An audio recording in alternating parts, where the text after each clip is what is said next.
कक्षा 12 जीव विज्ञान 2009 का प्रश्न पत्र, जिसमें अति लघु उत्तरीय प्रश्न थे। पहला प्रश्न था अनिषेक जनन किसे कहते हैं। तो बिना युग्मक संलयन का नया जीव बनना ही अनिषेक जनन कहलाता है, जैसे मधुमक्खी में। कभी आता अनिषेक फलन क्या होता है, तो अनिषेक फलन वे फल जो आमतौर पर बिना बीज व बिना निषेचन के विकसित होते हैं उन्हें हम अनिषेक फलन कहते हैं, जैसे सेब, केला, अनानास इत्यादि। दूसरा क्वेश्चन था लघु बीजाणुधानी या पराग पुट्टिका की सबसे भीतरी परत क्या कहलाती है। उसका नाम है टेपिटम। और इसका कार्य या इसका महत्व पूछा जाए तो इसका काम है लघु बीजाणु के पोषण में सहायक, लघु बीजाणु को अर्थात पराग कणों को पोषण देने में सहायक होती है टेपिटम। तीसरा क्वेश्चन था जीन की क्रियाशील इकाई क्या कहलाती है। तो जीन, सबसे पहले जीन की बात करेंगे। जीन क्या होता है, सेगमेंट ऑफ डीएनए। डीएनए की एक इकाई है जिसकी 3 इकाइयां होती हैं। एक का नाम है सिस्ट्रोन, जो कार्यात्मक इकाई होती है, जीन की क्रिया करने की इकाई, क्रियाशील इकाई होती है, जिसको सिस्ट्रोन बोलते हैं। दूसरी इकाई होती है जीन की रिकॉन।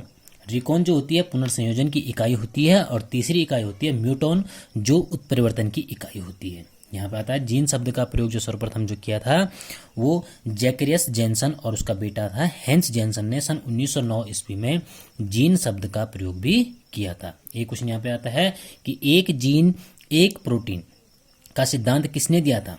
तो दिया था बीडल एंड टॉटम ने। एक जीन एक एंजाइम, मतलब एक जीन के संश्लेषण के लिए एक प्रोटीन कोडित होगा, तो इसको बोलते हैं एक जीन एक प्रोटीन का सिद्धांत बीडल एवं टॉटम ने दिया था। अगला क्वेश्चन था अणुजैविकी का केंद्रीय सिद्धांत क्या होता है, क्या है।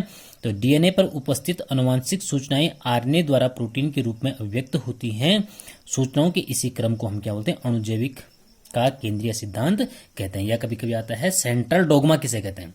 तो सेंट्रल डोगमा क्रिक के अनुसार कि आनुवांशिक सूचनाओं का एक दिशिक प्रभाव, जो आनुवांशिक सूचनाएं होती हैं जो उनका क्या होता है एक दिशिक संप्रेषण को हम क्या बोलते हैं, सेंट्रल डोगमा कहते हैं। या ये बोल सकते हैं हम कि प्रोटीन संश्लेषण के लिए आनुवांशिक संदेशों का संचरण केवल एक ही दिशा में होता है, जिसको हम बोलते हैं सेंट्रल डोगमा। जैसे डीएनए से आरएनए का निर्माण और आरएनए से प्रोटीन का निर्माण।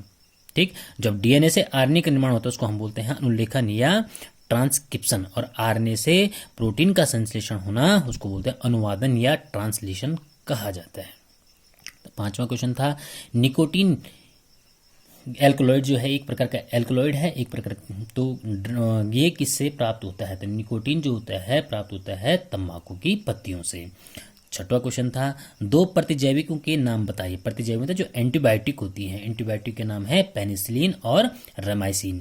तो पेनिसिलियम जो प्राप्त होती है पेनिसिलियम नोटेटम से, और रेमाइसिन जो प्राप्त होती है म्यूकर रेमाइनियस से। यहाँ पे दूसरा क्वेश्चन भी आता है कि सर्वप्रथम खोजी गई एंटीबायोटिक कौन सी थी और किसने खोजी थी। तो उसका नाम था पेनिसिलिन, और खोजी कितनी थी 1929 ईस्वी में अलेक्जेंडर फ्लेमिंग ने। इसके बाद अगला क्वेश्चन था कि पादप संरक्षण के 2 उद्देश्य बताए। तो पादप संरक्षण के उद्देश्य क्या हैं, कीटों और रोगों के विनाश से फसल उत्पादन को बनाए रखना और सुरक्षित और गुणवत्ता वाले कीटनाशकों की उपलब्धता सुनिश्चित करना पादप संरक्षण के उद्देश्य। प्रश्न नंबर 8 जीव संख्या के आधार पर वृक्ष पारिस्थितिक तंत्र का पिरामिड बनाइए। तो ये जो पिरामिड होता है ये उल्टा पिरामिड बनता है। तो इस प्रकार से पिरामिड का चित्र हमने बनाना है। इसके बाद अगला क्वेश्चन था प्लाज्मिड किसे कहते हैं, इसका उपयोग क्या था। तो जीवाणु में उपस्थित जो वृत्ताकार डीएनए के खंड होते हैं, जो डीएनए के अणु होते हैं जिनकी संख्या 1 से 20 तक हो सकती है, उनको हम प्लाज्मिड बोलते हैं। और इसका उपयोग रिकम्बिनेंट जो डीएनए टेक्नोलॉजी होती है उसमें जो होती है प्रतिकृतियों को बनाने के लिए प्लाज्मिड का उपयोग किया जाता है। अगला क्वेश्चन था प्रोटीन संश्लेषण में अनुलेखन और अनुवादन में क्या अंतर होता था। अनुलेखन जिस प्रक्रिया में डीएनए से प्रोटीन संश्लेषण के लिए एमआरएनए का निर्माण होता है उसे हम क्या बोलते हैं, अनुलेखन बोलते हैं। और एमआरएनए में न्यूक्लियोटाइडों का क्रम पॉलीपेप्टाइड श्रृंखला में अमीनो अम्ल के क्रम को निर्धारित करता है, उसको हम बोलते हैं अनुवादन। या हम भी बोल सकते हैं कि अनुलेखन किसे कहते हैं, GCAT, क्योंकि जी क्या है, G for guanine, C for cytosine, A for adenine, T for thymine. जो लिपि मतलब एक उनकी अनुवांशिक भाषा की लिपि में आबद्ध जो प्रोटीन संश्लेषण की सूचना का GCAU लिपि में आबद्ध अनुलिपीकरण कहलाता है। इसको हम क्या बोलते हैं, अनुलिपीकरण कहलाता है। यह क्रिया आरएनए पॉलीमरेज जो एंजाइम होता है, इस क्रिया एंजाइम की उपस्थिति में क्रिया प्रेरित होती है।